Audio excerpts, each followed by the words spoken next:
নমস্কাৰ প্ৰিয় দৰ্শক আনদিনাৰ দৰে আজিও এটা নতুন ভিডিঅ' লৈ আহিছোঁ আপোনালোকৰ ওচৰত আশা কৰোঁ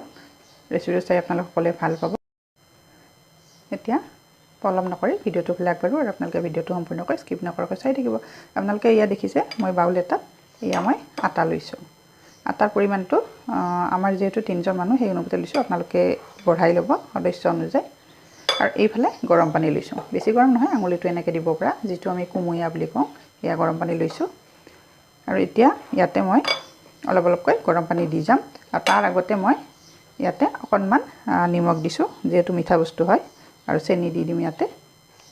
এই চামুচখনেৰে মই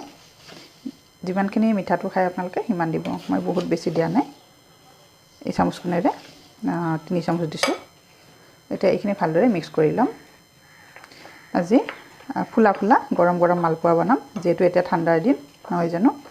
আৰু সকলোৱে ভাল পায় মালপোৱাটো সকলোৱে বনায় কিন্তু মইনো কেনেকৈ বনাওঁ আপোনালোকে ভিডিঅ'টো চাই থাকিব আৰু এতিয়া ইয়াতে মই বেকিং সোডা দিছোঁ তেতিয়া মানে কি হয় একেবাৰে সফট হয় আৰু ধুনীয়াকৈ ফুলি উঠে মালপোৱাকেইটা এতিয়া ইয়াতে মই অলপ অলপকৈ গৰম পানী দি যাম আৰু এতিয়া মই এইখিনি ভালদৰে মিক্স কৰি ল'ম মালপোৱাকেইটা মই আজি দুপৰীয়াৰ সময়ত বনাইছোঁ দুপৰীয়া যেতিয়া ভাত বনাব আহোঁ তেতিয়া তাৰ আগতে একাপ চাহ খাওঁ সেই চাহখিনিৰ লগত আজি এনেকৈ মালপোৱা বনাম আৰু এয়া চাওঁ মোৰ পাৰফেক্ট হৈছে ইয়াতকৈ বেছি ডাঠো নালাগে আৰু পাতলো নালাগে এতিয়া মই এইখিনি 20 মিনিট সময় কভাৰ এখন দি থৈ দিম আৰু আপোনালোকেও চাগে গৃহিণীসকলে ভাত বনোৱাৰ আগত এনেকৈ একাপ চাহ খায়ে নহয় জানো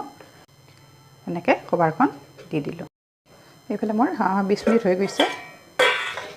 আৰু চাওকচোন 20 মিনিটত কিমান ধুনীয়াকৈ ফুলি আহিছে আৰু একেবাৰে সফট হৈছে ডোটো এতিয়া মই মালপোৱাকেইটা বনাম আৰু আপোনালোকে চাই থাকিব আৰু এইফালে মই টিকলা কেৰাহীখন উঠাই দিছোঁ আৰু ৰিফাইন তেল দি দিছোঁ ৰিফাইন তেল অলপ সৰহকৈ দিছোঁ যেহেতু মালপোৱা বনাম আৰু বেছি ডাঙৰ কেৰাহীত বনালে মানে কি হয় তেলো বেছি লাগে আৰু মালপোৱাকেইটা ডুবি নাথাকে বহুত বেছি তেল লাগে আপোনালোকে লক্ষ্য কৰিছেনে নাই মই সেইকাৰণে এনেকুৱা টিকলা কেৰাহীত মালপোৱা বনাওঁ আৰু এইফালে মোৰ ৰেডি হৈ গৈছে ডোটো এতিয়া মই এনেকৈ দি যাম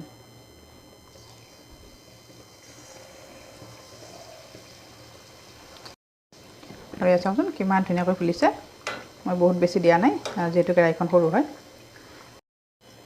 আৰু এইখিনি মোৰ হৈ গৈছে মালপোৱাকেইটা চাওকচোন কিমান ধুনীয়াকৈ ফুলি উঠিছে আৰু কিমান ধুনীয়া হৈছে ৰংটো বহুত ধুনীয়া হয় এনেকৈ বনালে চাহ হৈ গ'ল মোৰ আৰু এইফালে গৰম গৰম মালপোৱা